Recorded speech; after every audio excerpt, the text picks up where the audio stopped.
hidroclorotiazida 5 miligramos, una vez al día, metformina 850 miligramos cada 12 horas, glibenclamida 5 miligramos cada 24 horas. Desea retomar controles en el programa que abandonó hace 4 meses. En la revisión por sistemas, afirma edema en miembros inferiores, progresivo simétrico de predominio matutino con edema bipalpebral asociado a astenia, adinamia, debilidad, temblor fino de las extremidades y además refiere poliuria, polidipsia y otra vez poliuria. Los últimos exámenes realizados de hace 4 meses reportan hemoglobina en 13.2, glucosa en ayuno 88 miligramos, siempre se me olvida, hemoglobina glicosilada 6.5%, creatinina 1.6 miligramos, uroanálisis con presencia de proteínas, 3 cruces, microalbuminuria 220 miligramos, creatinuria 300 miligramos, colesterol total 220, el HDL 41, LDL 120 y triglicéridos en 150. En el examen físico, peso 98 kilogramos, talla... Listo, vamos, antes de comenzar el examen físico, doctora Fernández, te pregunto, ¿qué piensas tú de esas pacientes si alguien te consulta en ese momento? ¿Cuál es tu interpretación de una paciente que te consulte por todo esto? ¿Qué piensas tú? Hasta aquí sin meter el examen físico. Inicialmente yo había entendido que ella había suspendido todo el tratamiento, pero solamente había suspendido los controles, ¿sí? O sea, voy a asumir que seguía tomando todos esos medicamentos que mencionó en el primer párrafo. Hasta ahora, con estos hallazgos, la revisión por sistema, yo pensaría que la hidroclorotiazida no es como suficiente y por eso está produciendo edema. O, según su antecedente de diabetes tipo 2, puede estar haciendo una nefritis diabética.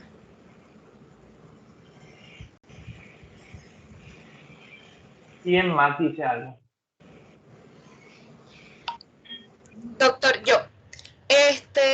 hasta el examen físico, ¿verdad? María Ángela, listo. No. Cuando vayan a hablar, pongan el micrófono. ¿Quién está hablando? Perdón, está hablando... Valentina ahorita, doctor. Valentina. Bueno, el micrófono. Bueno, yo me apoyo mucho de la teoría que está diciendo pues María Ángela. En lo mismo que ya, retomo lo que ya había dicho, se dice que abandonó fueron los controles más no los medicamentos. Y quiero resaltar que primero, bueno, la hipertensión puede ser un poco más estable, pero en cuanto a los medicamentos que está tomando para la diabetes tipo 2, siempre pueden ir variando y sobre todo puede haber fracaso en los medicamentos. Entonces, ella presenta sobre todo edema de miembros inferiores que nos puede hacer pensar a nosotros en varias patologías que pueden estar llevándola a esa, entre ellos una insuficiencia cardíaca derecha o directamente, no creo que sea, me voy por una nefropatía diabética, específicamente una nefrosis, ¿sí? Nefrosis. Está perdiendo, ¿por qué lo estoy pensando? Porque en la semiología de estas nefropatías, sobre todo la que es con pérdida de proteínas, se ve mucho lo que es el edema de miembros inferiores, que hay que resaltar que es de predominio matutino. La astenia, la dinamia y la debilidad se las asociamos a la diabetes mal controlada, que de hecho tiene los síntomas que son poliuria. ¿Diga? Exacto, sí, bien, dale, adelante. Los síntomas que son poliuria, polidipsia y faltaría polifagia. Y algo que me llamó la atención fue los temblores finos en las extremidades, que personalmente me iría por 2. O bien puede ser un trastorno hidroeléctrico, que puede hacer que nuestra paciente presente estos temblores finos, o en su defecto puede estar presentando algún trastorno en la tiroides, que es característico de estos temblores finos. Y ya. Completamente válido. Trastornos hidroelectrolíticos. Gracias, hermosa. No, sí, estoy completamente de acuerdo con lo que acabas de decir. Doctor, yo también puedo. Adelante. ¿Opino sobre el caso clínico completo o solamente esa primera parte? No, esa es la primera parte. La primera parte. Bueno, la primera parte Sí, ya de señor. por sí, algo pues minucioso, porque mi argumento se basaba más bien en el diagnóstico final, pero voy a hablar algo minucioso. Ya para el caso clínico de por sí nos dice que la paciente se encuentra en diabetes tipo 2, pues eso se comprueba porque le realizan una prueba de hemoglobina glicosilada que se encuentra en 6.5%. Y cuando esta se encuentra por encima de 6.5%, indica que es diabetes tipo 2. Algo también que eso es, que nos indica un poco más hacia el diagnóstico que decía pues la compañera, son los niveles de creatinina, ya que si se encuentra por encima de 1 en mujeres, estaríamos hablando de que existe algún tipo de daño renal, la paciente lo tiene en 1.6. Doctor, yo tengo una duda respecto a lo que dijo el compañero, y es, regale un niño. Es que, es que estoy buscándolo. Aquí está. Primero de que los laboratorios, tengo esa duda principal, son dos. La primera es que los laboratorios varían mucho, pues según de la entidad que los esté realizando, tienen como sus niveles. Y es por eso que me surgió la duda de la hemoglobina glicosilada, principalmente porque ella lo tiene, o sea, el límite que yo busqué es de 5.7 para personas normales y de 6.4 para prediabetes, pero yo estuve buscando y la hemoglobina glicosilada puede considerarse normales hasta 6.5 cuando se trata de personas con diabetes que están controladas. Entonces me surgió la duda de si esos niveles que ella tenía, bueno, sí tenía, eran normales para su patología, porque no considero Ok. que estén alterados. En Sí, este se supone momento que no. estamos hablando exactamente de que es una paciente controlada. Ya el diagnóstico está establecido. Eh, ¿Qué le llama la atención del tiempo y qué le llama la atención de los exámenes? Ya hablamos de los síntomas, listo. ¿Qué puede producir edema en miembros inferiores y qué puede asociarse al edema bipalpebral? Doctor, de miembros inferiores, Cinco yo tengo enfermedades varias. que producen edema. Ajá. Ok, insuficiencia cardíaca derecha, la nefrosis, me quedo con dos, nefrosis, ay no, hasta ahí llegué. Podemos decir que el paciente está ¿Qué más? reteniendo líquido por la alteración renal, ¿no, doctor? El edema renal. ¿Qué más? ¿Qué otras enfermedades pueden producir edema?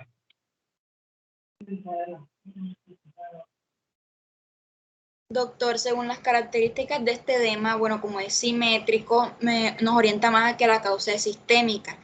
Y inmediatamente voy a adelantarme un poquito y decir que No, pero no nos adelantemos. o sea, había proteinuria. Ah, bueno, ok, listo, vale. Estaba hablando todavía, Esto puede no ser, nos vamos a entonces, adelantar. este edema podría ser originado por una hipoalbuminemia de origen hepático, de origen renal, ¿sí? O incluso nutricional, pero no habla nada de la nutrición de la señora. Es más, yo creo que está súper bien ¿No? porque imagínense, tiene Listo. ese índice de masa Eh, corporal 42. ok, listo. Pero sí, les pregunto en términos generales, olvidándonos de este paciente, del caso, ¿qué otras patologías pueden cursar con edema? Una Miembros cirrosis inferiores. hepática. Listo, Síndrome de Cushing. la hepatopatía, una cirrosis, va bien. ¿Qué La más? trombosis venosa profunda. Perfecto. El edema encara el síndrome de Cushing. Sí, algunas alteraciones endocrinas, o Cushing, el mismo hipotiroidismo, los trastornos vasculares, insuficiencia venosa, trombosis venosa profunda, linfedema, infecciones, celulitis, erisipela, podrían producir también edema. No este tipo de edemas, pero edemas en los miembros inferiores. Este edema tiene unas características y es que tiene un edema facial y aunado tiene edema en miembros inferiores y es sobre todo el predominio a nivel de las mañanas. Ahí usted pues, si es un paciente con una falla cardíaca, el edema simétrico, es un edema frío, pero casi siempre se limita, es de distal a proximal, o sea, viene en forma ascendente, miembros inferiores, desde la parte más distal a proximal. Paciente con enfermedad renal o con trastornos renales, el edema de los pacientes en el contexto nefrótico siempre se acompaña tanto en miembros inferiores, pero suele asociarse a áreas de declive, sobre todo en región facial también. Entonces, para tener en cuenta, igual pasa con los trastornos tiroideos. Un paciente mal controlado con hipotiroidismo severo, un coma mielomatoso, siempre le ven la fascia abotigada y todo hinchadito. Entonces, es como lo colocan en las imágenes gráficas en este paciente. Listo. Bueno, ¿y qué opinión tienen con respecto a esos exámenes? Valentina. Ya voy, doctor, lo tengo aquí anotado. Bueno, respecto a la creatinina, la tiene un poquito aumentada. Sí, ya le digo, es que no me sé los valores. Sí, la creatinina la tiene aumentada, para las mujeres va hasta 1.04 según los valores que yo tengo marcados, y nos pueden indicar una insuficiencia renal. Aparte de eso, tenemos uroanálisis con presencia de proteínas con 3 cruces, que es decir que se encuentran reactivas, y eso ya viene siendo alarmante para nosotros de que tenga presencia de proteínas en el uroanálisis, porque no deberían, según la fisiopatología renal, no deberían de haber ninguna proteína, pues son los marcadores para ver la función renal. Y en cuanto tiene la creatinuria elevada también, y algo que me llama bastante la atención, por lo menos es lo que es el colesterol total, que lo tiene en 220, y el LDL, que lo tiene en niveles limítrofes. Me llama la atención el colesterol, que está en 220, porque ella de por sí se le están dando medicamentos, ¿sí, verdad? Déjenme confirmarlo. No se le están dando medicamentos para controlarlo, y sin embargo, todos los medicamentos que al parecer le están dando de la diabetes no le están haciendo efecto, porque aún está manteniendo esos niveles altos y no puede ser un factor de riesgo para enfermedades ateroscleróticas. Ok. ¿Qué opinas cuando un paciente tiene una creatinina en ese valor? Doctor, se le escuchó mal, disculpe. ¿Me escuchan bien? Es que se escucha como lejos, doctor, como si tuviera el micrófono tapado. Sí. Ok, les pregunto, no, de pronto como lo tengo en la parte de atrás de los audífonos, ahora sí, me los pasé para adelante, ¿ahora sí se escuchan? Sí, señor. Sí, doctor. Ok, les pregunto con respecto a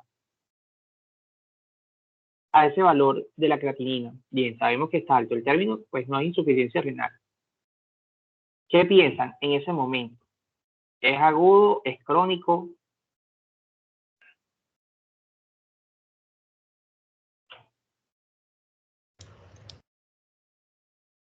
Ustedes estuvieron en una clase ayer, ¿no?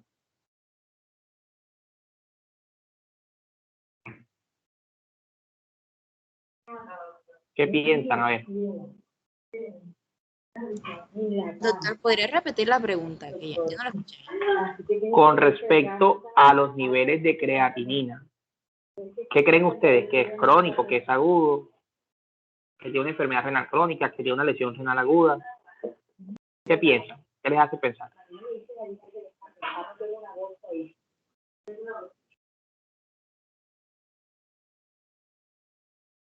Doctor, la verdad, con un solo examen que nosotros tenemos, nosotros no podríamos decir si es aguda o crónica. En todo caso, pues por el tiempo de evolución, que siguen siendo un examen de hace 4 meses, diríamos que es algo relativamente agudo, pero no podríamos decirlo con solo los niveles de creatinina. Eso sí lo recuerdo de justamente la clase pasada.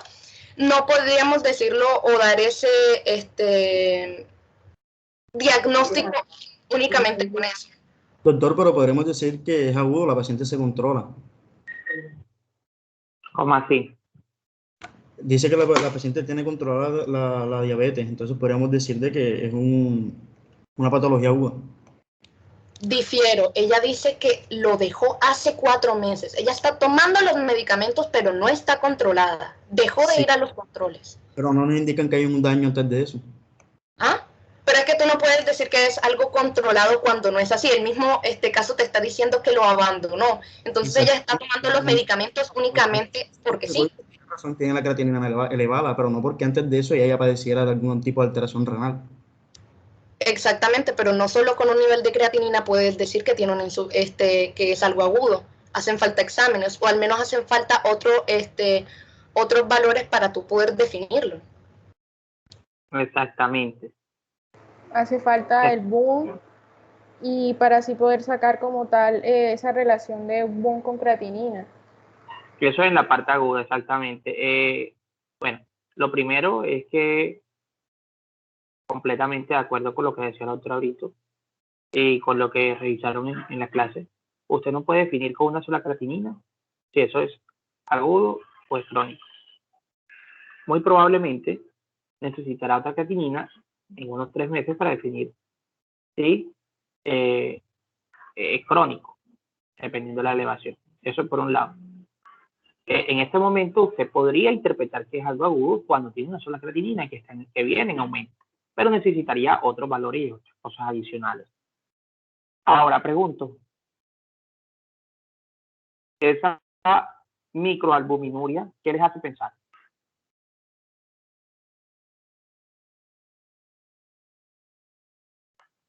Que esa proteína que se está perdiendo por la orina es la albúmina, haciendo que se disminuya la presión oncótica y así se produzca edema de miembros inferiores. Y Completamente de acuerdo. ¿Y qué más? Doctor, y que el daño, eso sí necesitaría la ayuda, pero que el daño no es significativo, pero estamos hablando de microalbúminas, o sea, estaríamos hablando de proteínas de bajo peso. Entonces, pues, es, por decir así, para nosotros alarmante. Y según, apoyando en lo que había dicho María Ángela antes, si nosotros pensamos que es una nefrosis, tenemos que tener mucho cuidado con el daño renal que ya tenga la paciente, porque esto nos está significando un daño en las arteriolas de la cápsula. De la G. Pero, porque hablas de nefrosis. ¿Qué piensas tú cuando un paciente tiene proteinuria? Doctor, pero ¿no se supone que si relacionamos esto con un síndrome nefrótico, eso pues nos podría hacer sospechar, o sea, nos daría un alto nivel de sospecha de que la insuficiencia renal es crónica y no aguda? ¿Por qué? Doctor, yo le voy a apoyar la teoría, pero tengo una duda. La señora tiene diabetes tipo 2. ¿Qué pasa con eso? Que la diabetes tipo 2 se caracteriza por ser una enfermedad que afecta a las arterias de pequeño calibre. Entonces, a las arteriolas en específico. Entonces, puede que sea algo crónico debido a su diabetes, pero la lesión sí seguiría siendo aguda para los riñones. ¿Estoy en lo correcto? Más o menos. Ya vamos a esclarecerte esa dudita. Sí, doctor, pero eso más o lo menos. comentaba ahorita cuando yo hice la intervención. Bueno. Ahorita definimos ciertas cositas. Ok. Del otro, los que no están en el grupo también pueden participar. Bueno, sigue con el caso clínico. muy bien, continuando con el examen físico. El paciente se encuentra orientado, abúlico, con edema palpebral, fondo de ojo con infiltrados algodonosos a nivel de las arterias retinianas, mucosa húmeda, cardiopulmonar, ruidos cardíacos rítmicos, sin soplos, a nivel pulmonar ventilado, simétrico, sin la presencia de agregados pulmonares, abdomen blando, depresible, no doloroso, sin masas, extremidades con edemas grado 3 con fobia y no hay focalidad neurológica, palidez cutánea marcada. Los datos de laboratorio al ingreso fueron hemoglobina en 9, volumen corpuscular medio en 88, hematocrito 27, leucocitos 5.400, plaquetas 350.000, neutrófilos 60%, linfocitos 25, creatinina en 2.8, creo que aumentó, sí. Boom en 40, urea en 84, uroanálisis macroscópicos, la orina turbia, microscópico cetonas negativas, glucosa 4 cruces, nitritos negativos, esterasa de glucósidos negativos, proteínas 3 cruces, presencia de sangre, leucocitos 2 o 3 por campo, bacterias positivas, bueno, una crucecita, hematíes 1 o 2 por campo, células epiteliales 2 cruces, albuminuria 130, esto no sé qué es, y glucosa en ayuna 170, hemoglobina glicosilada 10%. El PTH, hormona para, la PT, lo que se menciona es la PTH es la hormona paratiroidea.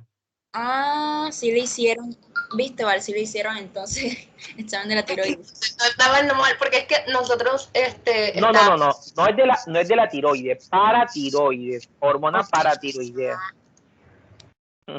Ah, yo entendí que era para tiroides, o sea, para la tiroides. Okay. No. O sea, la hormona paratiroidea. Sí, ya entendí. Que son las glandulitas, las paratiroides son las glandulitas que están en ambos. la tiroides es la TSH, la glándula que está a los lados de los lóbulos. Son 4 glandulitas que se encuentran al ladito de la tiroide, sobre todo a nivel del polo inferior y superior de ambos lóbulos, se llaman paratiroides. Y es muy importante esta en los pacientes con enfermedades renales. En los pacientes, porque el paciente con enfermedad renal produce un hiperparatiroidismo, o sea, aumenta los niveles de esta, o se libera más paratormona, pero este hiperparatiroidismo es secundario. No les voy a preguntar cuántos tipos hay porque no van a responder, porque si no buscaron PTH, estaban pensando que era de la tiroides. No, PTH es paratiroides. Hay 4 tipos de hiperparatiroidismo. El producido por la enfermedad renal es secundario. Listo. Ok. Sodio 132, potasio 5.2, cloro 108, RX de tórax normal, electrocardiograma muestra un ritmo sinusal normal, un eje desviado a la izquierda y datos sugestivos de hipertrofia ventricular izquierda.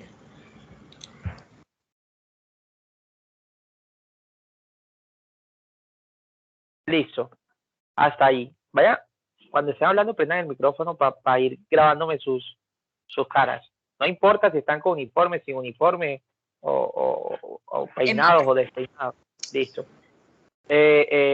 Pregunto del grupo. Fernández, ¿qué opinas del examen físico de esa paciente? Sin los laboratorios al final.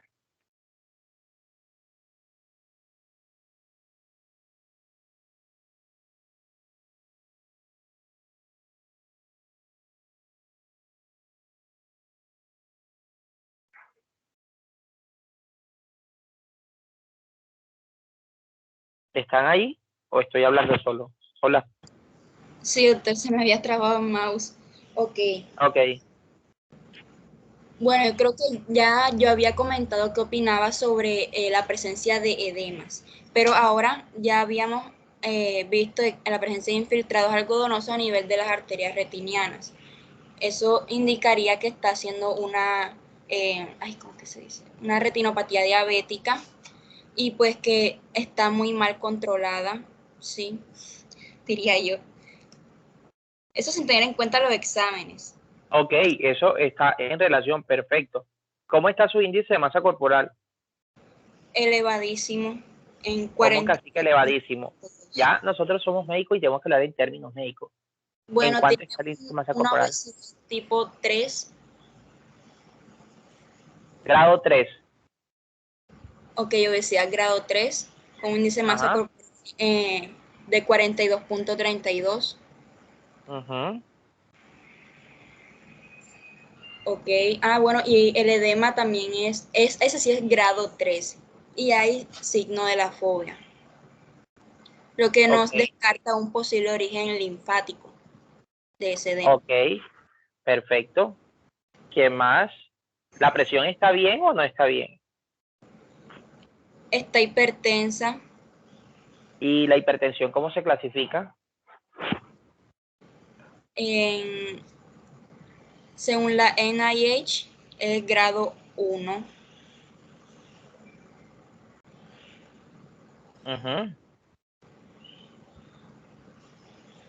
Ok, sí, es grado 1. Ajá. Frecuencia cardíaca normal, respiratoria normal, temperatura también normal.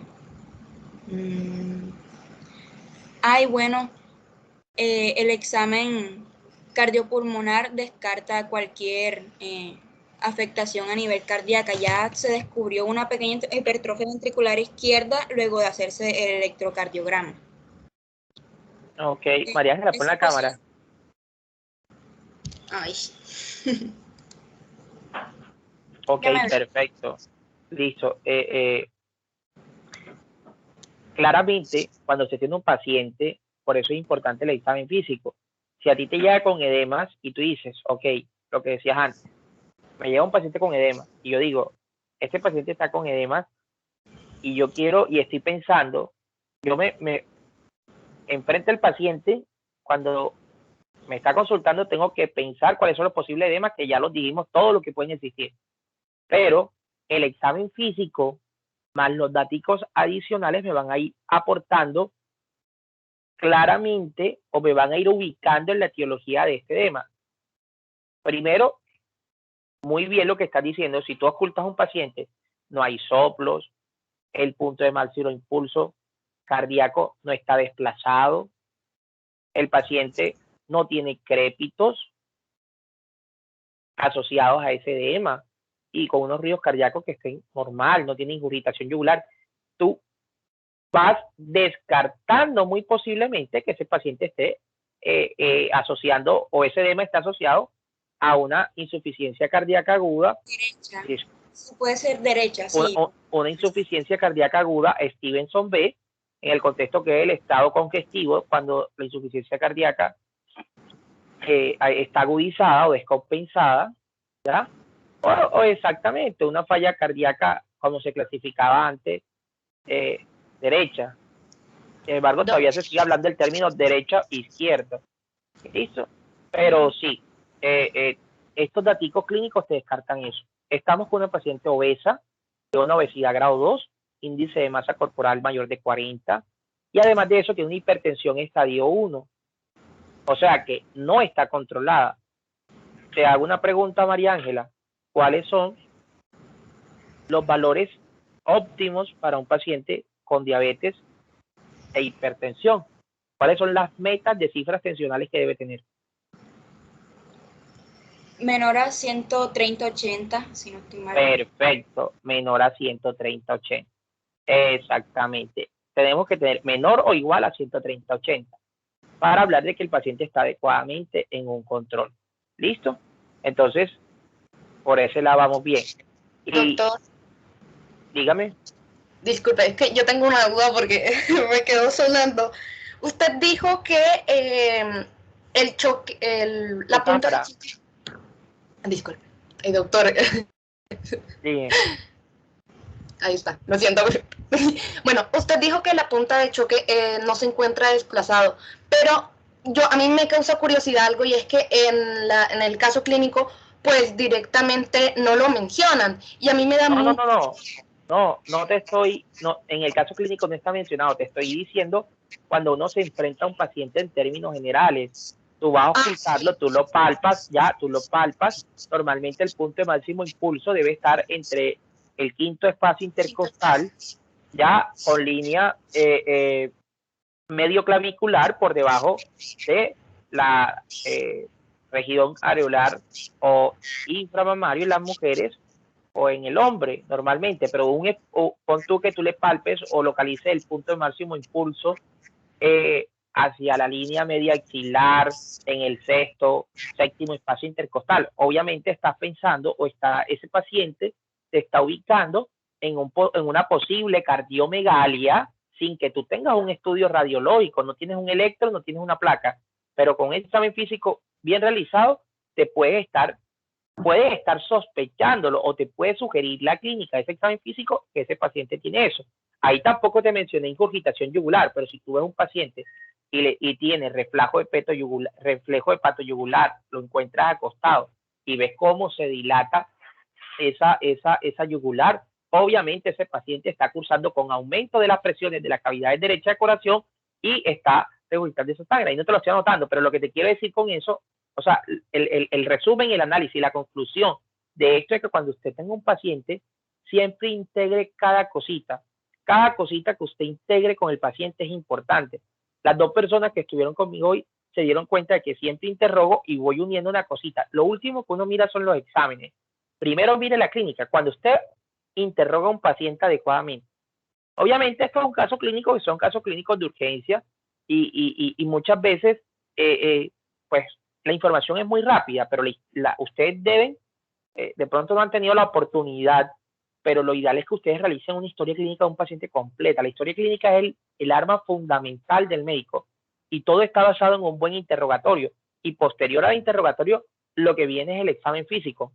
Y con una historia clínica bien realizada, muchachos, ustedes tienen un 70% del diagnóstico. Entonces, y tú vas descartando, dice edema. Cuando un paciente te consulta por edema, lo que vuelvo y te quería, y repito nuevamente, tú dices, bueno, el paciente me llegó con edema. ¿Será que este paciente tiene una infección? ¿No ha tenido fiebre? ¿No ha tenido ningún otro síntoma sistémico? Esto no es infeccioso. Listo. O me llegó, o el edema es unilateral o bilateral. Me llegó con un edema unilateral. ¿Qué enfermedades las puede estar produciendo? Una trombosis venosa profunda, una infección tipo celulitis, erisipela, un linfedema. Entonces tú preguntas, ¿tiene fiebre? No, muy probablemente no esté asociado. Palpaste al paciente, no hay datos de flogosis, como cuáles, calor, rubor, tumefacción. No hay nada de eso, muy probablemente eso no sea infeccioso. No es un edema duro, deja fobia, muy probablemente no son linfedemas. No tiene signos como Homans positivo o Low positivo, los cuales son altamente sugestivos de trombosis venosa profunda, o no es un paciente que está con cáncer o está con una cirugía ortopédica, no viene de un viaje súper largo en el cual no se estiró las piernas, no está utilizando anticonceptivo, en fin, no tiene factores de riesgo para trombosis venosa profunda, muy probablemente tú no sospechas o no tiene dolor, porque un paciente con edema en miembro inferior unilateral, con dolor sobre todo en la zona de los gemelos, o sea, ahí en las pantorrillas, para que me entiendan, y que se asocia a algo de calor y que usted le palpa en esa zona a la hiperextensión del dorso del pie, pues puede estar usted sospechando con una trombosis venosa profunda. Esta paciente no lo tiene un edema bilateral y el edema bilateral se enfoca desde otro punto de vista. Ya le dije qué patologías debe pensar: falla cardíaca, enfermedad renal, acordándose y teniendo en cuenta que el edema renal es más frecuente en la mañana, puede cursar con insuficiencia venosa. ¿Qué datos encontrará usted un paciente con insuficiencia venosa y edema de miembros inferiores? Normalmente usted mira, y si hay presencia de varices tortuosas, dilatadas, usted dice, muy probablemente este edema puede ser secundario a una insuficiencia venosa. O sea, no son datos que están en esta historia, en este caso, pero usted va preguntando, va enfocando y va relacionando lo que el paciente le dice con el examen físico. Listo. Ahora sigo. Muy importante el hecho de que la paciente está cursando con unos infiltrados algodonosos a nivel de las arterias retinianas. ¿Por qué? Por lo que decía ustedes mismos. Vea, un paciente diabético de muchos años tiene retinopatía establecida, y acuérdese que los primeros daños que se producen en el paciente diabético son los microvasculares, y la enfermedad renal diabética o la nefropatía diabética, como se conocía antes, está asociado inicialmente o es un daño más bien microvascular y está asociado fuertemente a otro componente de daño en otros órganos, como es la retina. O sea, es muy probable que antes de que se afecte el riñón ya se ha tenido que afectar la retina. Si a usted un paciente le llega con afección renal diabética y no hay ningún otro órgano afectado, muy raramente ese componente renal o ese daño renal del paciente es muy probable que no esté asociado únicamente a la diabetes. Es como el mensaje que le quiero dejar. Y el otro mensaje es que cuando tenga la oportunidad, y ojalá cuando estén rotando de forma presencial todo, que en oftalmología, realicen un fondo de ojo, aprendan a realizarlo, que también en este tipo de pacientes hipertensos y diabéticos le va a aportar datos adicionales. del buen control o del mal control de estos pacientes. Listo. El paciente tiene un gran edema, tiene un edema de grado 3 con fobia a nivel de miembros inferiores, que ya lo habíamos descrito en el examen físico. Y a tener en cuenta de lo que estaba encima para ir concluyendo también, hemoglobina glicosilada. Paciente con diabetes, la hemoglobina glicosilada debe ser menor a 7 para hablar de buen control. Listo. Pero en este caso la paciente tiene 6.5, que es normal para el paciente diabético, o sea, está bien controlada. Eso fue hace 4 meses.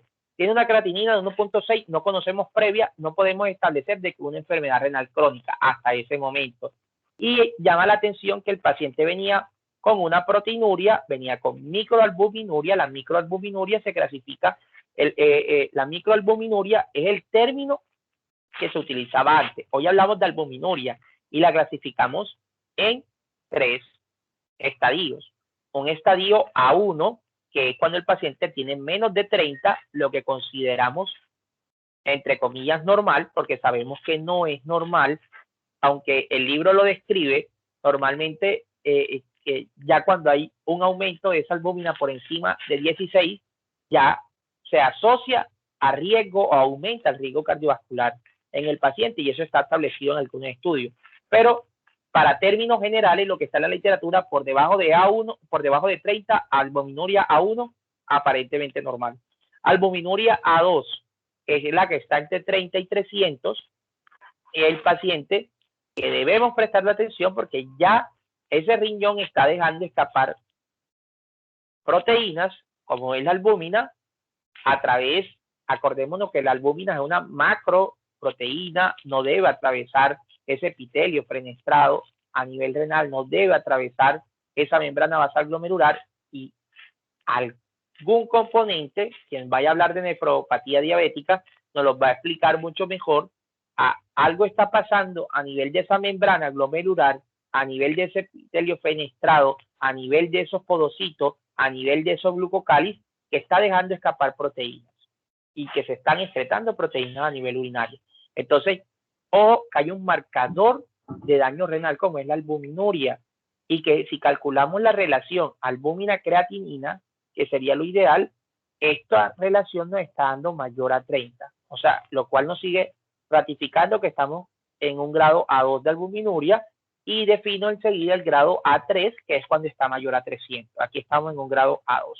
Colesterol total está en 220, lo cual está alto, pero muy importante, muchachos, cuando tengan el colesterol, determinar cómo está la medición del colesterol LDL, porque justamente es el colesterol aterogénico, que en pacientes diabéticos es mucho más denso y se asocia a mayor evento cardiovascular, porque es el que en paciente diabético, si de por sí este es peligroso, en el paciente diabético se vuelve, por decirlo así, más peligroso porque se adhiere mucho más a las paredes, aumenta su adhesión a nivel de las paredes del vaso sanguíneo, aumentando como tal el riesgo entonces de eventos coronarios. Entonces, hay unas metas establecidas.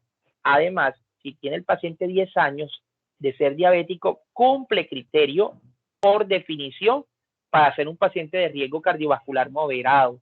O sea, no se clasifica bajo. De entrada, este paciente con riesgo cardiovascular moderado debiera tener una meta de colesterol LDL por debajo de 80. Si es alto, el riesgo, perdón, este paciente ya cumple criterios para riesgo cardiovascular alto, y la meta de colesterol LDL debe ser por debajo de 70.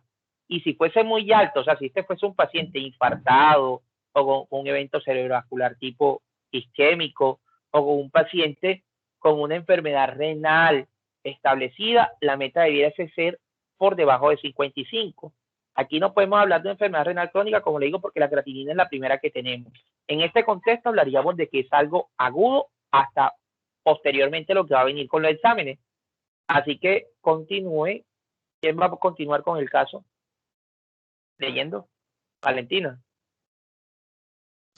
Bueno, ¿por dónde quedamos? Hasta los laboratorios, ¿verdad? Sí, ahora viene Ajá. el estudio. ¿Quién más está en el caso? Está Rincón, no. Cierto. Rincón. Sí, claro. Ok. Bueno. ¿Quién más está en el caso? Cordero. Cordero. Y yo, Porque está aburrida, Cordero, porque está aburrida. No, no estoy aburrida. Ah, por la hora. Es tarde, ok. Bueno, listo, pero dígame si hasta el momento, ¿cómo les va a parecer? pues, Interesante. Sí. interesante. Ok, Sí. si ven como cuando se van uniendo todas las cositas, pues va siendo mucho más bacano esto. Se va haciendo uno como que, ahora sí, ¿para qué aprendí esto? Ahí está. ¿Para qué me sirve eso? Ahí está. ¿Ya? Listo. Bueno, adelante. No le he escuchado la voz casi a la doctora Soto, Cordero Soto. Cuéntame Bueno, los prácticos que siguen. el sodio 132. ¿Qué es lo positivo? ¿Qué te llama la atención de todos esos exámenes? Para ir más, para ser más preciso. ¿Qué les llamó la atención? A ver. Doctor, yo iba a hacer un comentario ¿Qué? respecto. Ay, no. Dale tú. Dale, Pili, tú casi no has hablado. Dale, Pili, dale. Bueno, que pues a partir de eso puedo, pues desde los datos que busqué, los nombres, los rangos, que el paciente presenta hiponatremia, más que todo que con volumen extracelular alto, es decir, que eso se manifiesta con edema y por lo tanto pues corresponde al síndrome nefrótico. El potasio está en 5.2 y en mi parecer tiene hiperpotasemia, y el cloro en 108 y pues que se encuentra en valor normal. Doctor, yo tengo una pregunta respecto a esto. Ajá. Yo tenía otros valores de referencia, al menos el sodio, el límite inferior era, según lo que tenía entendido, 135. Y bueno, aquí está en 132. Y el cloro, Ajá. para mí tiene una hipercloremia porque lo que debe buscar hasta 107. Y aunque parezca muy insignificante, no sé si es que tenga algo que ver con el tiacídico que está tomando, el diurético, que es hidroclorotiazida. Eso tiene un efecto adverso y es precisamente producir hipopotasemia e hipercloremia. Pero como son cambios un poco insignificantes, o yo no sé, bueno, los límites por algo están prescritos, pero no es mucho como que la varianza, así que eso Bueno, fue y te pregunto, María Ángel, ¿qué tiene que ver la tiacida con todo esto? de pronto su uso prolongado, porque bueno, como dije al principio, no había dejado de tomar los medicamentos, solamente dejado de ir a control, le pudieron haber producido ese trastorno hidroelectrolítico. Podría cambiársele el diurético. Pero ¿cuál es el mecanismo de acción? La hidroclorotiazida inhibe la reabsorción de sodio y potasio. No, potasio no se mete con el potasio. De sodio y cloro, sí. Es con el sodio y con el cloro solamente. Ajá, Tubulo ajá. contorneado distal. Ah. ¿Quién me dice? A ver, ¿quién sabe? Sí, doctor, yo también lo tengo con eso. Inhibe la reabsorción de cloro y de sodio en el tubo contornado distal. ¿Y qué pasa con el potasio? Y de agua.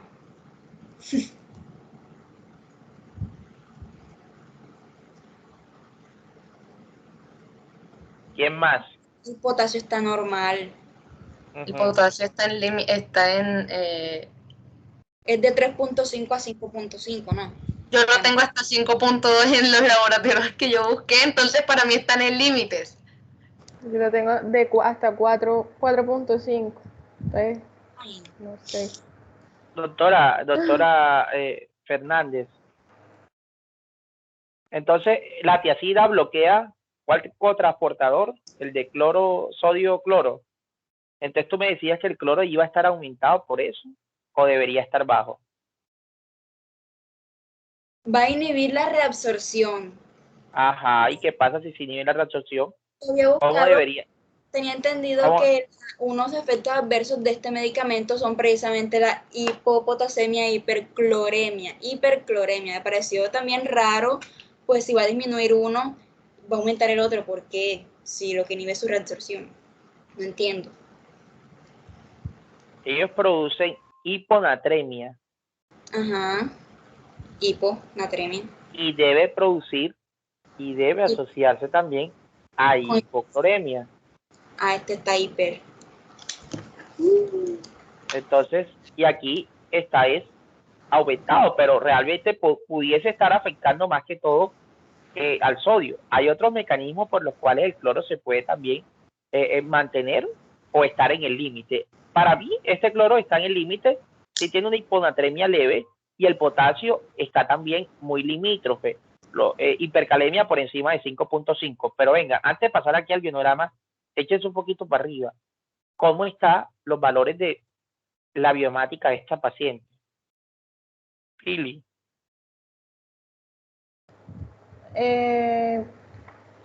Los exámenes como tal, los datos, ¿verdad? Sí. Ok, el La BUN, hemoglobina está normal. la hemoglobina está disminuida. Ok, ¿y eso cómo se llama cuando Puede estamos ser disminuidos? anemia moderada, entra en la clasificación. Ok, ¿qué dice Rincón? Dígame, doctor. Esa anemia, ¿qué pasa con esa anemia? ¿Esa anemia cómo se clasifica? ¿Cómo? No, doctor, no tengo apuntes respecto a eso. Doctor, yo quiero Ok. decir algo, pero para nosotros poder dar una clasificación certera de esa anemia tendríamos que ver el volumen corpuscular medio.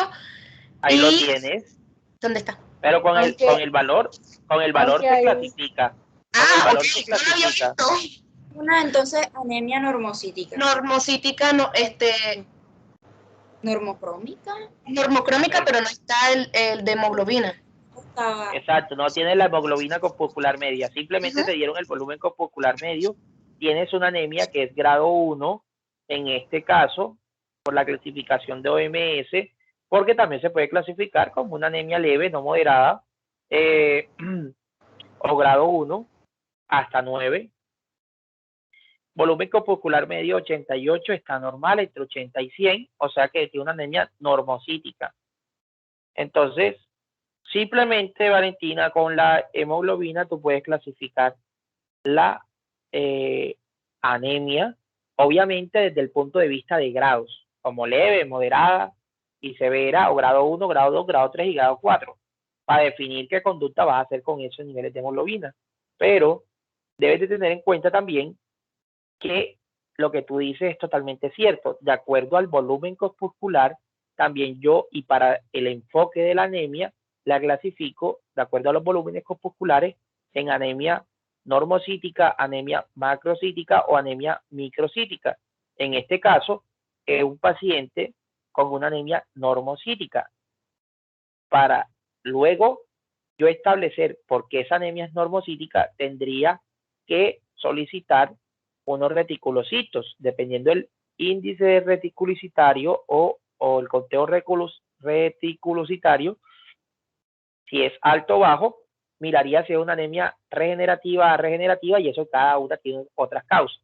Pero en este contexto, ¿por qué piensan ustedes que es la anemia? Por la pérdida a través de la orina. Pero es que solamente hay una crucecita. O sea, hay presencia de hematíes. Mira, 1, 2. Listo, todo por listo, perfecto.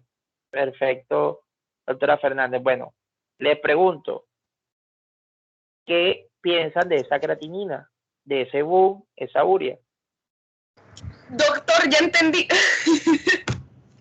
Es por, la anemia puede ser ¿cómo se llama esto? Una falla renal. Una de las funciones. Listo, les pregunto, las anemias normocíticas hacen relación, las anemias normocíticas, ¿cuáles son sus causas? ¿Qué buscaron de eso? Pueden ser por hemorragias. Uno, válido. ¿Por qué más? Porque no se esté produciendo la hemoglobina, que yo creo que es lo más probable en esta paciente.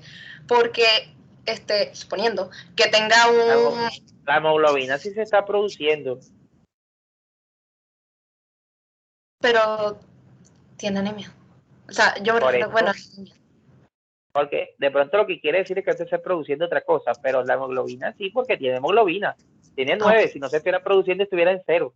Eso, bueno, pero si suponiendo que tiene una, me perdí la idea, una falla renal, podremos atribuirlo a que una de las funciones del riñón es producir, es la eritropoyesis.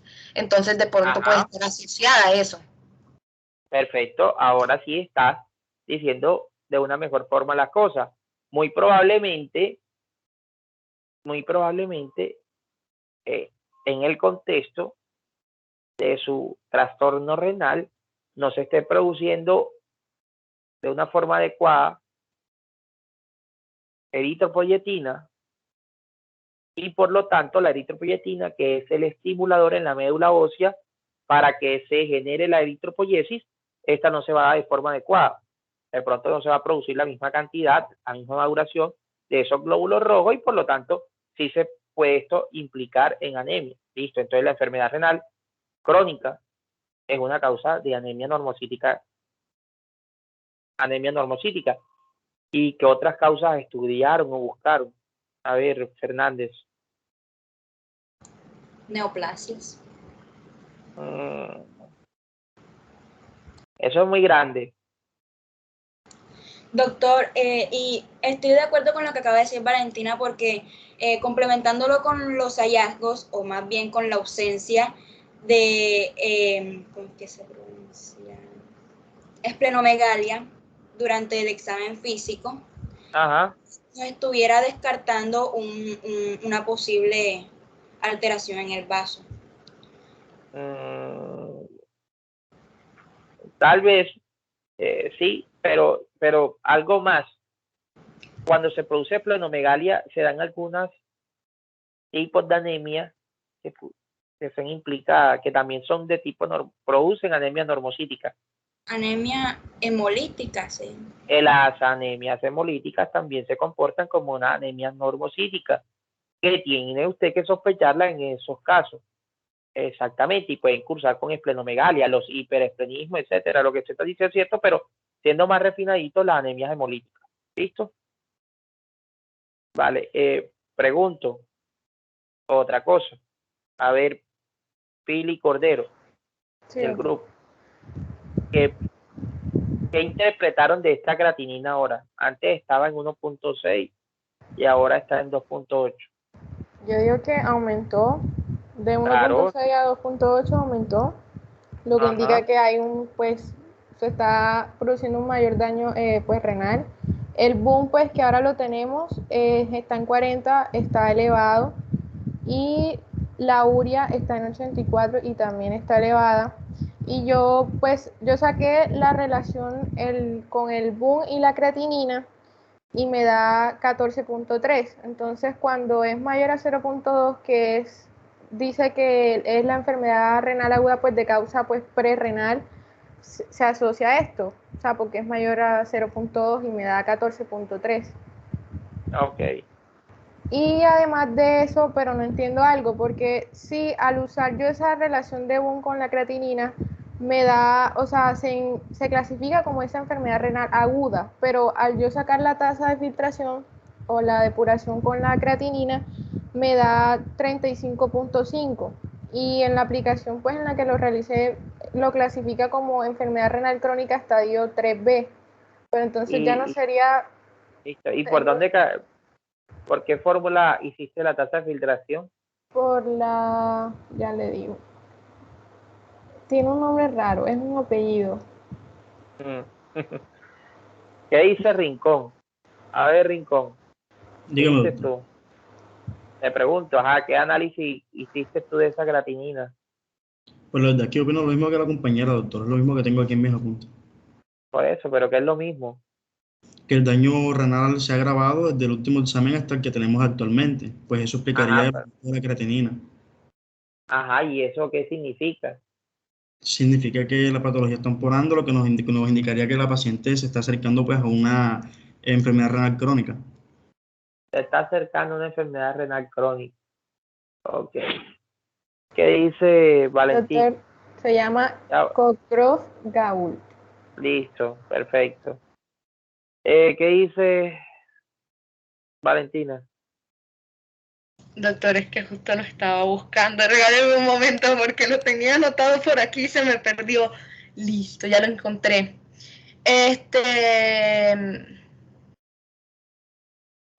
Bueno, lo que yo iba a decir era principalmente, yo no se me pasó totalmente lo del cálculo que dice Pili, así que ¿Qué dice María Ángel entonces?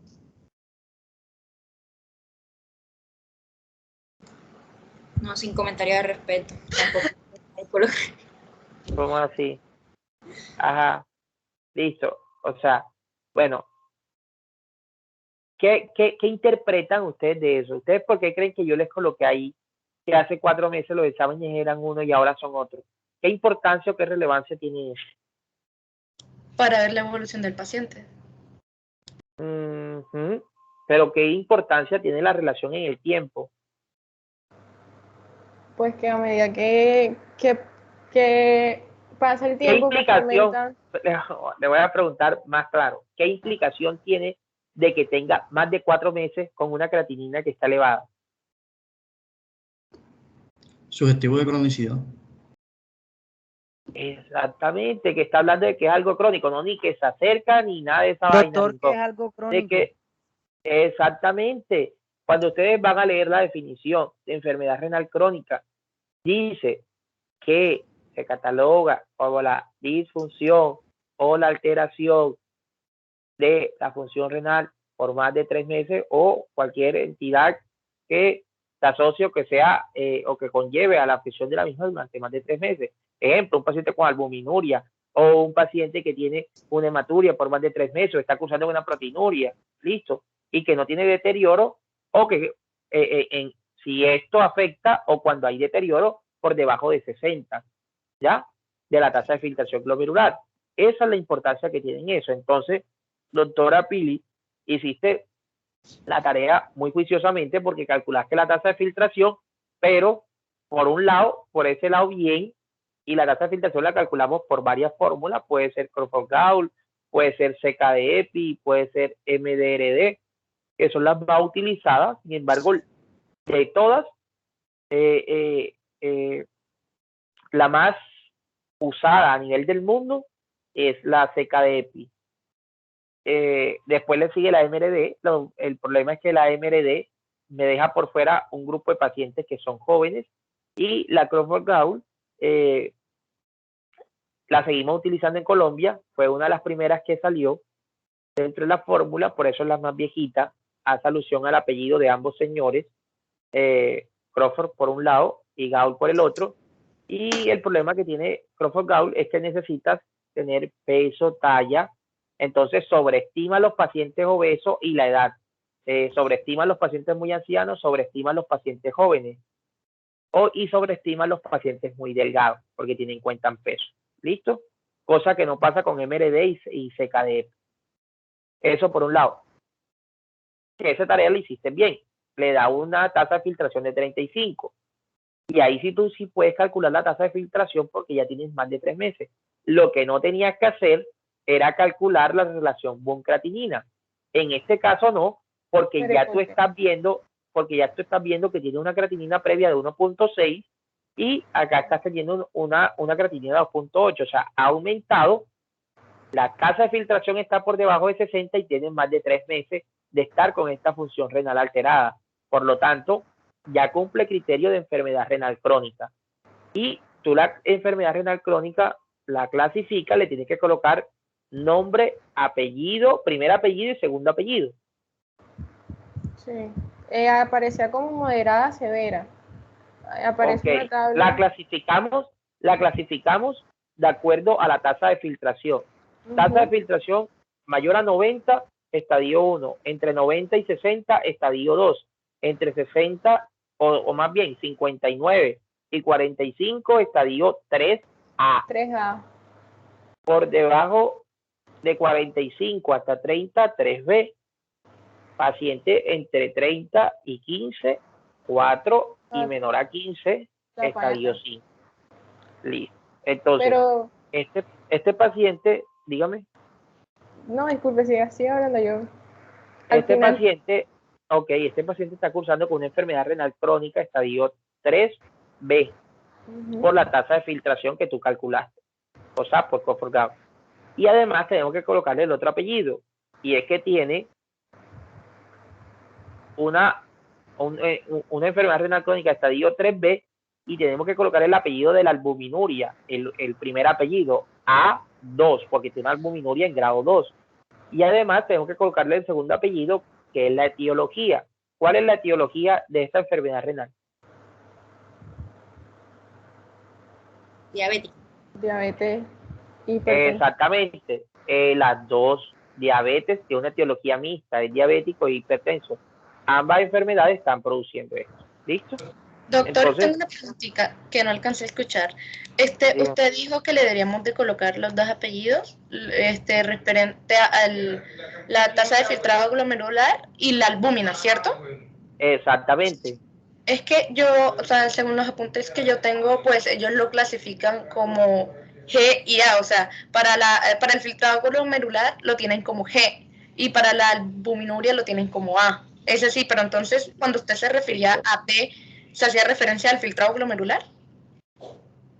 No. Con relación a tus apuntes, porque tienes que leer eso, Valentina, el G hace alusión al grado. Cuando yo hablo de 3B, estoy hablando de como si le colocara una G adelante, grado 3B. Pero yo evito o suprimo la palabra grado y digo 3B. O decir grado 3B es lo mismo. ¿Estamos? Entonces, si nosotros nos hacemos referencia por ejemplo, al 2, simplemente diríamos 2 o grado 2. O sea, es lo que a eso es lo que me refiero, porque sí. Cuando tú estás en un estadio 2, dice grado 2, y le tienes que colocar el otro apellido que sería el A. El A hace alusión a la albuminuria. Ya te dije, si la albuminuria, en este caso, ahí dice que está en 130. ¿En qué estadio está de albuminuria? A2. ¿Cómo sería la A2? Entonces, esta paciente tiene una enfermedad renal crónica. Primer apellido, estadio 3B. O grado, como quiera, 3. Estadio 3. O grado, 3B. Okay. 3B porque le da 35. Y el segundo apellido, perdón, el primer apellido, el segundo apellido A2.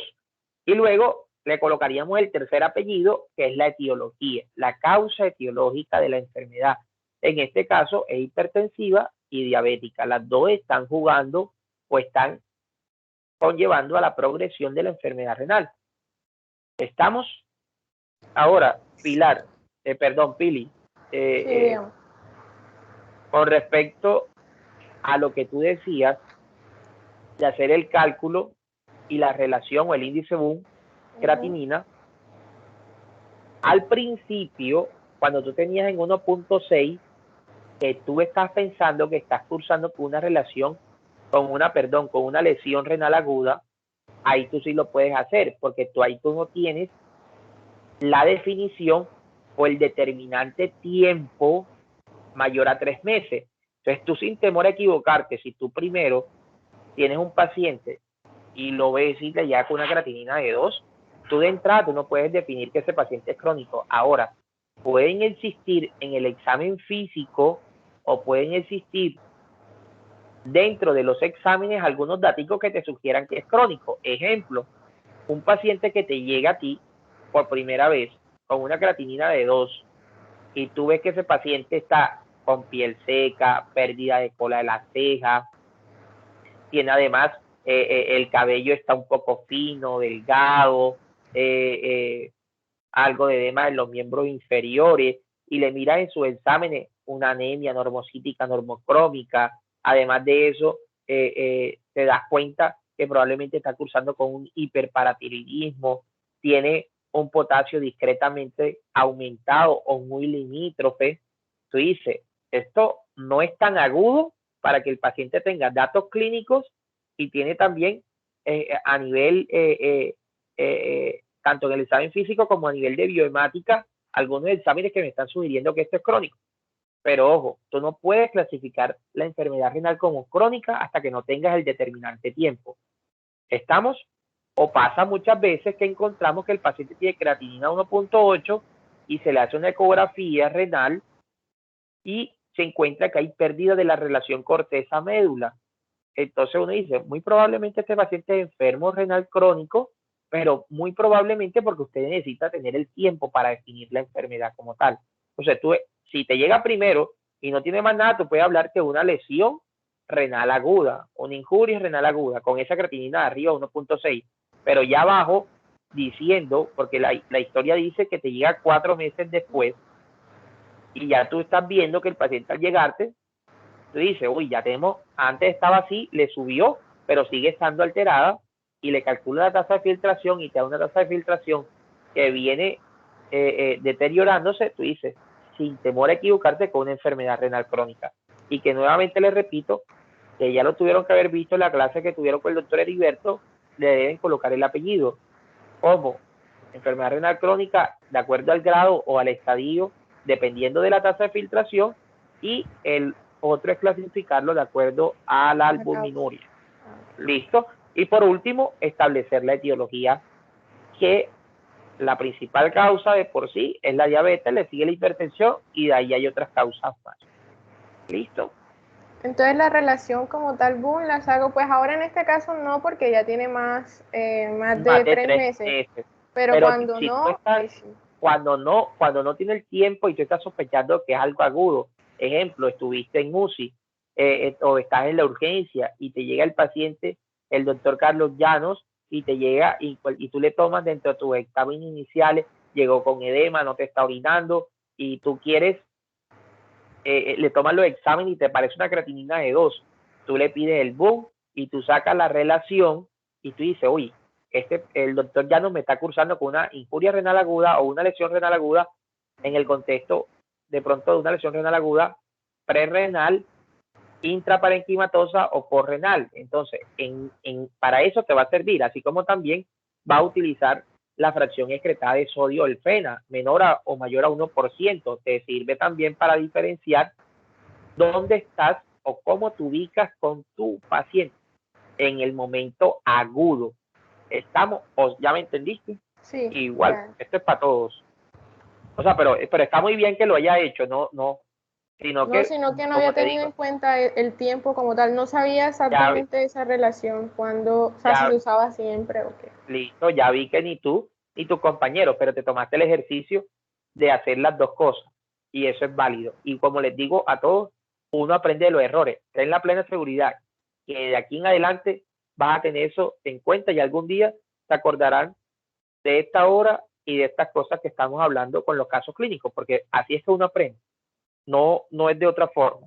Y es la manera como se va llevando todo lo que han visto en estos días de clase, no conmigo, sino de forma magistral, lo van asociando a un caso clínico y se van dando cuenta cómo hemos hablado de muchísimas cosas y solamente un simple caso clínico. Y aquí podríamos hablar de miles de cosas más. Ahora pregunto, ¿cuál es el diagnóstico que establecieron? ¿O cuáles fueron los diagnósticos? Porque hay muchos diagnósticos aquí. ¿Quién va a hablar? A ver.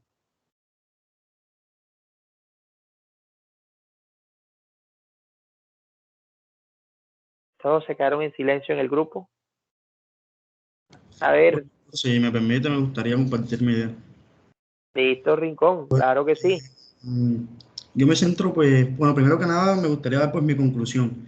Inicialmente cuando estaba pues realizando el caso clínico, yo pensé o me guié más por una cetoacidosis debido a que el paciente presenta una urea elevada, es decir, hay una uremia, por lo que eso puede indicarme más o menos a que el paciente, eso explicaría el edema en el paciente, la cetona es elevada y la urea elevada. El dato está en que las cetonas en la paciente están negativas, por esa razón descarté una posible cetoacidosis, entonces eso queda pues descartado. Algo que sí tuve en cuenta pues para llegar al diagnóstico fue los datos que teníamos en cuanto a la creatinina, debido a que la creatinina se encuentra un poco elevada, es decir, hay una alteración renal, lo que me guió pues a una nefropatía diabética. ¿Por qué razón menciono la cetoacidosis? Yo menciono la cetoacidosis puesto que tanto la nefropatía diabética, como su nombre lo indica, y la cetoacidosis son consecuentes o secundarios a diabetes tipo 2 por lo general. Listo, Rincón. Bueno, no sé de dónde sacan la cetoacidosis. Porque, No, por eso, pero inicialmente yo pensé que eso era la cetoacidosis, porque el bueno, paciente presenta edema. Como presenta edema, yo justificaría que se debe al aumento de cetonas o la sobreproducción de cetonas, que eso es consecuente a una diabetes. Es decir, estaremos aumentando la bulimia en el cuerpo. Adicionalmente, se encuentra una urea elevada, es decir, no se está... Eso, pero espérate un momentico, ven, vamos a aclarar, o sea, vuelvo y les digo, no hay ningún inconveniente cuando uno hace los análisis, deben de ser lógicos y pienso, establezco todas las cositas y si tengo alguna duda, yo busco y tú buscarás después. Lo primero es que debes tener en cuenta que en este caso, este paciente está cursando con un edema, pero el edema de este paciente básicamente está dado, si te estás dando cuenta, porque está perdiendo proteínas. No sé, bueno, alguien está colocando una imagen aquí, la doctora María Ángela, y es válido, ¿listo? Este paciente está cursando con un edema, pero está perdiendo proteínas. Este paciente está perdiendo proteínas y está, además de eso, alterando su función renal. Muy probablemente, bueno, hay alguien está subrayando exactamente, este paciente está en el contexto de una nefropatía diabética y toda esta pérdida de proteínas, acuérdense que las proteínas son los bracitos que sostienen en el plasma, que sostienen como el plasma para que no se extravase. Si no hay quien aguante ese plasma, se va a extravasar, se cae la presión oncótica, es quien sostiene la presión oncótica, y termina esto yéndose, o en términos finales, traduciéndose en un edema de miembros inferiores. Para yo sospechar una cetoacidosis diabética, doctor Rincón, primero tendría que el paciente está cursando con una clínica de cetoacidosis, con aliento cetónico, llegar de pronto taquineico, llegar de pronto con mucosas secas, estar con síntomas de insulinopenia, polidipsia, poliuria, polifagia, pérdida de peso, estaría además de eso, posiblemente dependiendo del grado también de descompensación, con una respiración de Kussmaul, que es esa polipnea, que el paciente tiene respiraciones rápidas y profundas a la vez, que es un signo muy característico, y además, si bien no es propio porque podría confundirnos por el método que se hace, podría encontrarse o verse la presencia de cetonas en orina, que se llama cetonuria. Aquí están negativas, tú mismo lo dijiste, y después dijiste yo lo descarto, pero además de eso tendría que tener cetonas en sangre, acordémonos que son los ácidos implicados en esta vía, o los que producen esto, el beta hidroxibutirato, el acetato. Entonces, muchas veces se miden las cetonas a nivel sanguíneo, eso se llama cetonemia, no están elevadas.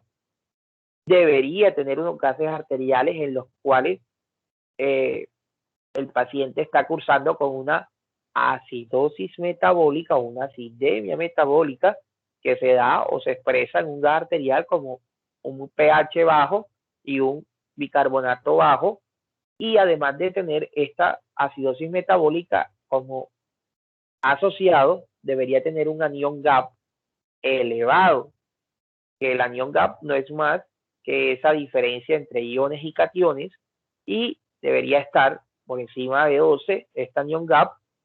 Dentro de las causas de la elevación del mismo que estaría implicada la cetoacidosis. O sea, hay muchos datos más que faltan en este caso.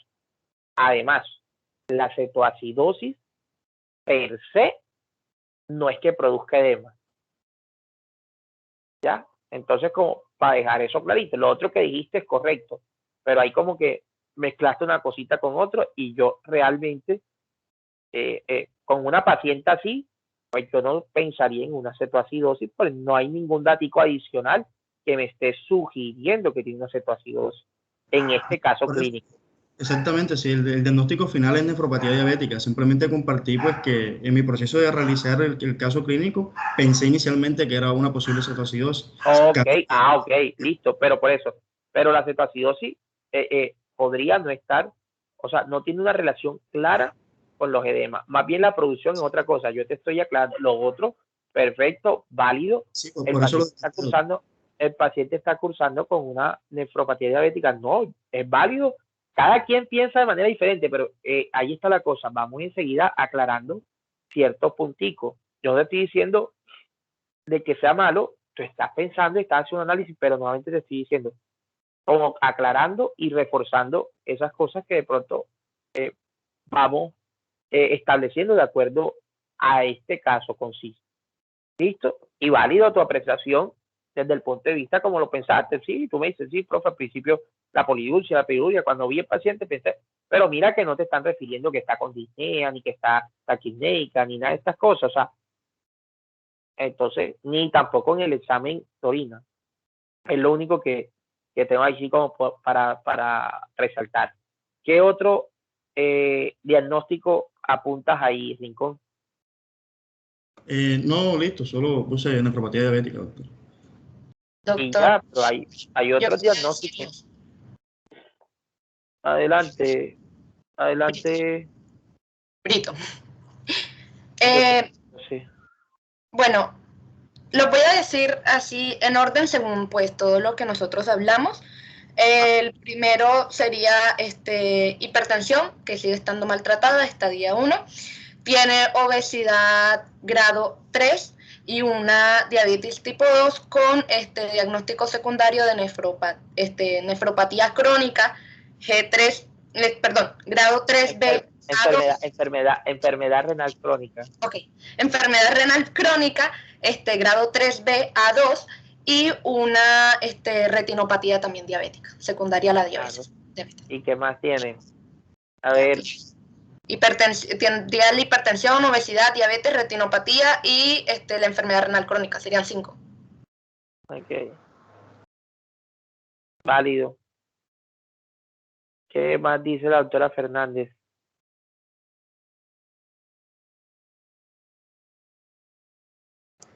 Había llegado también a la conclusión de que tenía una nefropatía diabética, pero creo que Val sí generalizó absolutamente todo lo que tenía lo que podemos pensar las estructuras de lo que tenía. Sí, fue bastante. ¿Y qué más tiene? Y tiene una anemia grado 1 normocítica, también es un diagnóstico, y también tiene un trastorno hidroelectrolítico tipo hiponatremia. Pero como todos teníamos como unos estándares distintos. Por eso no, le estoy diciendo dentro de los diagnósticos. Y evidentemente la hipertensión arterial.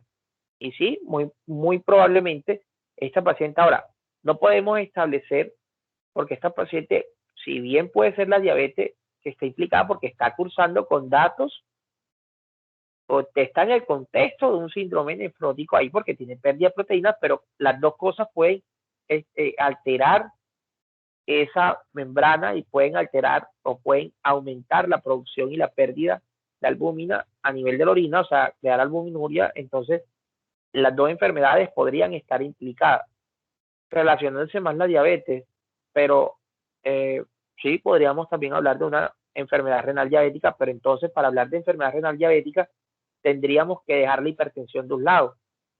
Entonces, básicamente ahí yo hablaría de una enfermedad renal crónica grado 3B o estadio 3B a 2 de etiología hipertensiva y diabética. Entonces, pero sí, esos son todos los diagnósticos y que tiene la paciente en este momento. También había faltado mencionar Disculpe. Dígame. La posible hipertrofia ventricular izquierda, consecuente de la hipertensión. Exactamente, teniendo en cuenta que el electro no es el método para realizar el diagnóstico de hipertrofia ventricular izquierda. El método diagnóstico es el ecocardiograma. Sin embargo, en el electro hay algunas fórmulas por las cuales podría sugerirme que el paciente está cursando con hipertrofia ventricular. Una de ellas es Sokolov o el índice Sokolov-Plion. Otro es la presencia del D1 más de 12 en la derivada, perdón, D1 mayor a 12. Está Sokolov-Plion y se me fue ahorita mismo el nombre del otro. Pero hay varios por los cuales podría yo determinar si hay hipertrofia ventricular, y sí nos puede estar indicando de que es un paciente, o más bien una paciente que viene estando mal controlada de su presión también desde hace ratito. ¿Qué más por decirle? Doctor, otra cosita era que ay, disculpe, el eje desviado a la izquierda también nos puede hacer a nosotros sospechar de la hipertrofia ventricular. Completamente de acuerdo. Exactamente, un paciente con hipertrofia del ventrículo izquierdo debería estar también con un eje desviado a la izquierda. Y lo otro que quería preguntarle, en este caso, acerca del tratamiento que tiene la paciente, ¿lo dejarían igual o lo cambiarían? ¿Qué buscaron acerca de eso? Rincón. Dígame, doctor. ¿Qué buscaste acerca del tratamiento de esa paciente? No, ¿Está doctor, bien continuarlo? Nada. no encontré, doctor. Listo. Vale. Cordero. No encontré, no me enfoqué como tal en eso. No buscaste. A ver, No Fernando. enfocamos en el diagnóstico solamente, doctor. Ajá, porque usted tiene que establecer una conducta. Ya tenemos el diagnóstico, y ahora qué va a hacer con el paciente. A ver, ¿qué piensa Fernández? Yo sugeriría aumentar las dosis de los antihipertensivos. Ajá. Y vas a aumentar losartán, está la dosis máxima, 50 cada dosis, o sea, 2 veces al día, dosis de 100. Tiene hidroclorotiazida una vez al día.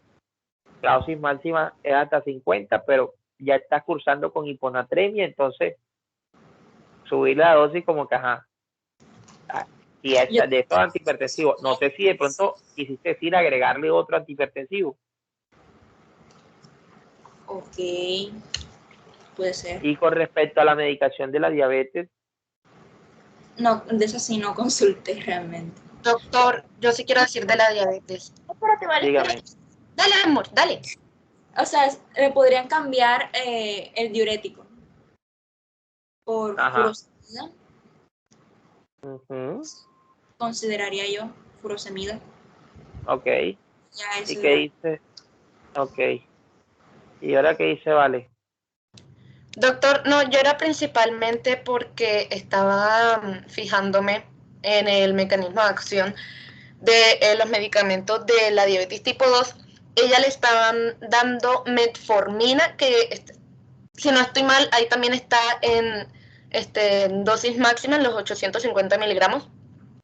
La dosis máxima es hasta 3 gramos, pero, pero es una dosis prácticamente que produce muchos síntomas gastrointestinales y efectos adversos. Entonces la dosis descrita, y lo ideal es que uno lleve al paciente titulado a 2 gramos. Ella no alcanza a llegar a los 2 gramos, o sea que no está dosis máxima, pero vale. Y el otro es la glibenclamida. Ajá. Bueno, entonces la metformina es un facilitador, es un medicamento que le va a ayudar a captar más fácil, un facilitador de la captación de glucosa. Y la glibenclamida, lo tengo anotado por aquí, regalo un momento. Aquí está. Va a estimular la producción de insulina en las células betas del páncreas.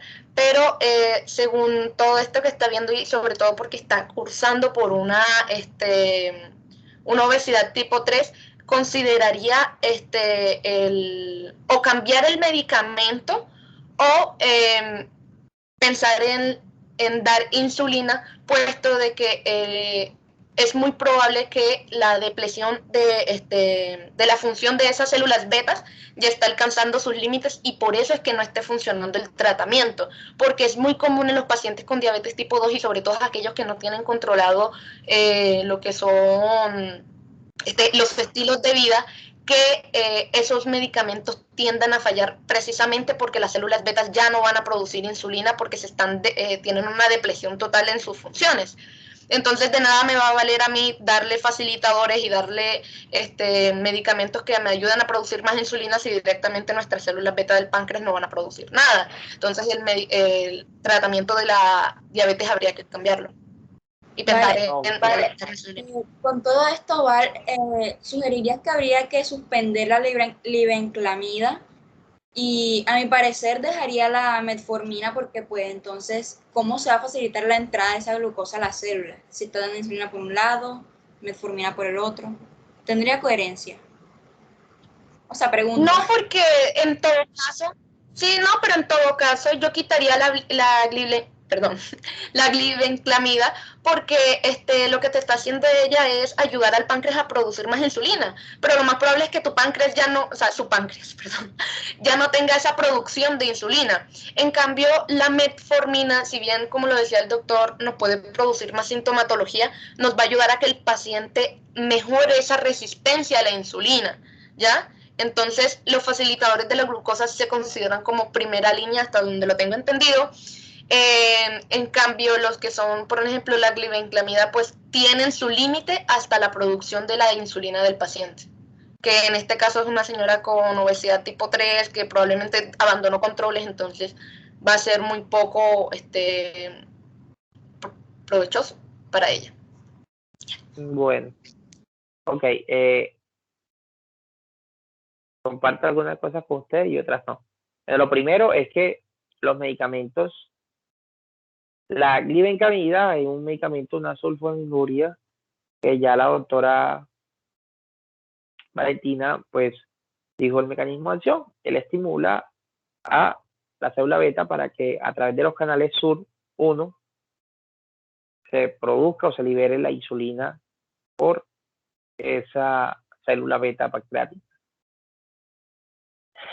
¿Qué pasa? Es un medicamento que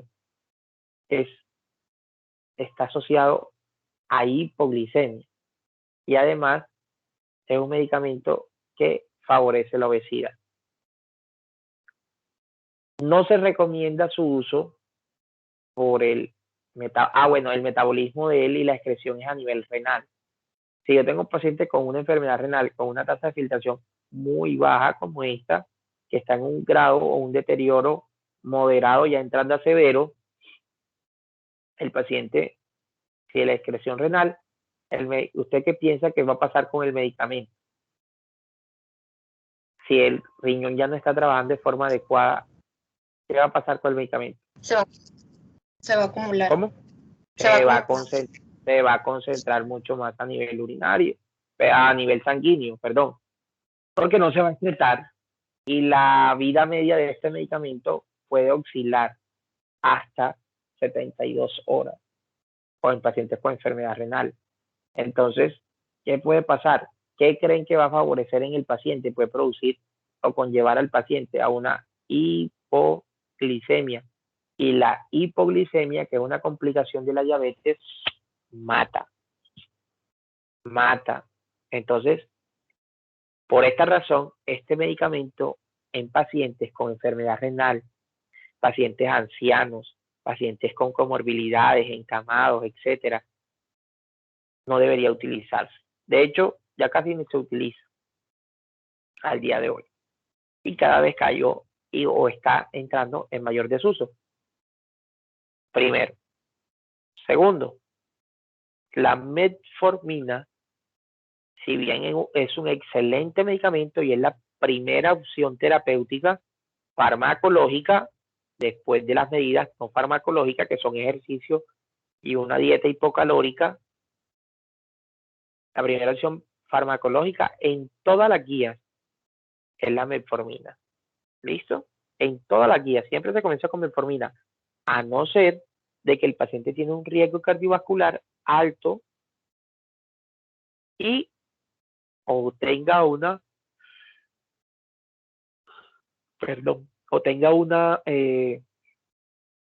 un riesgo cardiovascular alto, muy alto, con enfermedad cardiovascular establecida, que pueda utilizar otro grupo de medicamentos como son los agonistas de GLP-1 o inhibidores de cotransportador sodio-glucosa y SGLT2.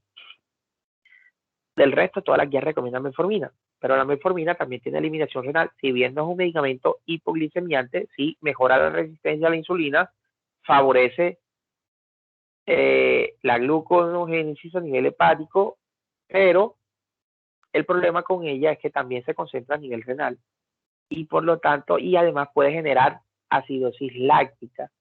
Entonces, por lo tanto, se contraindica primero por tasas de filtraciones entre 60 y 45. Lo ideal es reducir la dosis o mantener una dosis de más. Si se mantiene de 2000, que sea de liberación prolongada o de liberación facilitada. Y si está por debajo de 45, ya se debe reajustar la dosis a un 50% hasta los 30. Por debajo de 30, 35, no debería utilizarse metformina. ¿Oyeron? Entonces, en este caso, el paciente se le puede reducir la dosis o utilizar una dosis de liberación prolongada, una sola vez al día la metformina, pero tendría yo que intervenir con otro grupo de medicamentos, como fueron los que ya le mencioné, agonistas de GLP-1, o que son inyectables, o lo otro, utilizar y que van a favorecer en peso por la obesidad del paciente, o utilizar medicamentos como los inhibidores de cotransportador sodio-glucosa y SGLT2 por la sigla, que también favorecen en peso y también favorecen o disminuyen la progresión de la enfermedad renal. Entonces, todo esto para tener en cuenta. Otro grupo terapéutico, si yo quisiera controlar, tener un control más de la glucosa en los pacientes con enfermedad renal, sobre todo en estadios severos, estadios 4 y 5, puede ser el uso de insulina. O otro grupo de medicamentos son los inhibidores de la dipeptidilpeptidasa 4 y DPP4, que también podrían utilizarse en pacientes con enfermedad renal crónica. ¿Listo? Entonces, básicamente eso. ¿Está claro todo? Doctor, usted cuando está hablando de la hipertensión, usted decía que los sartán y el valsartán pues se encontraban elevados, en dosis altas. Podríamos utilizar adicionalmente podríamos utilizar metoprolol, ¿cierto? En estos pacientes con hipertensión, bueno, las guías actuales de las últimas que están, que son las de la ASA, la Sociedad Europea, pero la última y la más reciente, que fue publicada el año pasado, que es la de la Sociedad Internacional de Hipertensión, que hace como un resumen de las dos, recomienda, doctor Rincón, que primero, dependiendo del fenotipo del paciente, si es afroamericano o no, iniciar uno u otro medicamento. La recomendación es iniciar con una terapia dual y ojalá sea en unipíldora. Pero si no, por los costos, podríamos utilizar con un ARA o inicialmente también con un diurético tiacídico. De los tiacídicos recomiendan las tiacidas light. De este está la clortalidona y la indapamida. Y también las tiacidas, la hidroclorotiacida. Los otros tienen un efecto hipotensor un poco mejor, los que le acabo de mencionar. Luego establecen iniciar la terapia con un ARA, pero ellos recomiendan que la terapia idealmente que sea dual por el mayor efecto hipotensor. Y si usted no consigue controlar con estos grupos farmacológicos a los ARA o los IECA, porque podría ser un ARA o un IECA, no los dos, un diurético tipo tiacídico, y si usted no llega a control de esto, no llega a control de la presión con estos, podría adicionar un calcio antagonista. De los calcio antagonistas sabemos que lo hay dihidropirínicos, no dihidropirínicos, como un medicamento muy utilizado de estos es el amlodipino. ¿Listo? Que sería una buena opción en este caso. ¿Cuál es el problema con el amlodipino? Que no tiene ningún efecto a nivel antiproteinúrico. Los beta bloqueantes también podría utilizarse, pero más el beta bloqueante tiene efecto a nivel de la contracción cardíaca, miocárdica. Entonces, ese efecto reduciendo o buscando reducir la frecuencia cardíaca para favorecer la presión arterial, tú lo dejas más subrogado, sobre todo a esos pacientes con cardiopatías establecidas, ejemplo, pacientes con infarto, falla cardíaca, que tengan arritmia, tipo fibrilación, taquicardia, etcétera, donde quieres, además de controlar presión, ejercer un efecto sobre la frecuencia cardíaca. Entonces, yo en este caso, en un paciente hipertenso que no tenga la necesidad de agregarle el beta bloqueador de entrada, yo utilizaría un calcio antagonista tipo amlodipino. Obviamente hay otros tipos de calcio antagonista, entre ese grupo está el nifedipino, verapamilo, y el amlodipino, se me fue el otro, que está en el grupo. Y si no es así, podrías utilizar más como efecto hipotensor o un agonista del receptor mineralocorticoide tipo espironolactona o eplerenona. Pero ya cuando usted tiene 3 antihipertensivos y de esos 3 antihipertensivos tiene un diurético a dosis máxima, ya hablamos de que la hipertensión es resistente. Entonces, lo ideal es, antes de pasar a otro grupo antihipertensivo, otro medicamento antihipertensivo, es unificarlos en una píldora y revisar la adherencia del tratamiento. Pero sí, si tú me preguntas, ¿podría utilizarlo? Sí, pero idealmente yo me iría con otro medicamento que tuviese un efecto antiproteinúrico. Idealmente, el verapamilo lo tiene, al igual que el nifedipino, entonces podría ser una opción de como calcio antagonista en este caso. Otra opción, si el paciente estuviese oligúrico y por el hecho también, de pronto si estuviera realizando edema, pero no asociado a la hipoproteinemia, al descenso o a la proteinuria con la que está causando el paciente, sería un diurético de asa tipo furosemida. Si estuviese sobrecargado, pudiese utilizarlo en el contexto de estos pacientes. Además, que si estuviese con una hipercalemia, pudiese también utilizar un diurético de asa, el cual me va a reducir el potasio. ¿Listo? No sé si tiene alguna pregunta, alguna otra pregunta. Bueno, yo creo que está bastante bueno. Ya llevamos 2 horas hablando. Prácticamente solamente participaron los del grupo, los demás están calladitos de espectadores. Espero que aquí hemos dado como 3 clases, o sea, eso es lo que le digo, a veces hemos hablado de todo.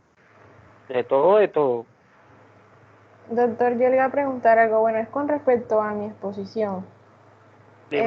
A mí me tocaron las pruebas de función renal, pero entonces en el libro, en varios libros que he visto, la dividen en función glomerular y función tubular. Entonces en la glomerular pues especifican todo eso, lo del boom y eso, pero en la tubular tengo dudas porque, es decir, hay muchas cosas, por ejemplo, el estudio de la orina, el uroanálisis, lo que usted mencionó, que es la excreción fraccional de sodio. Entonces no sé exactamente qué debo colocar como tal ahí en la función tubular, porque ya la otra sí la tengo completa. Pues ya te mando algo, puedes mencionarla y de pronto dejarnos claro